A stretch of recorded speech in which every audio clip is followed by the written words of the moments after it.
Cricket lovers ఈ IPL మ్యాచెస్తో ఈ సమ్మర్ని బాగా ఎంజాయ్ చేస్తున్నట్లుగా అనిపిస్తున్నారు. ప్రతి డాట్ బాల్కి మొక్క నాటాలని బీసీసీఐ ప్రకటించిన విషయం తెలిసిందే. ఇది 2023లో బీసీసీఐ అలాగే టాటా గ్రూప్స్తో కలిసి ఈ ప్లెడ్జ్ తీసుకున్నారు. నాకౌట్ స్టేజ్లో ప్రతి డాట్ బాల్కి 500 మొక్కలు నాటాలని డిసైడ్ అయ్యింది.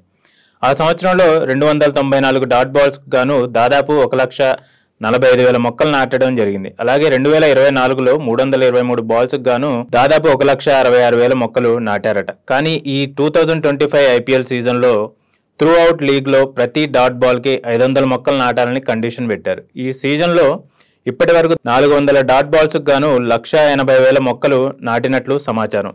ఇంకో న్యూస్ ఏంటంటే చెన్నైతో జరిగిన మ్యాచ్లో కేకేఆర్ 61 డాట్ బాల్స్ వేసి 30,500 మొక్కలను నాటినట్టు ప్రకటించింది. అలీ, సరైన్, వరుణ్, హర్షిద్, వైభవ్ మొక్కలు నాటుతున్న ఫోటోలు ఇప్పుడు నెట్టింట వైరల్ అవుతున్నాయి.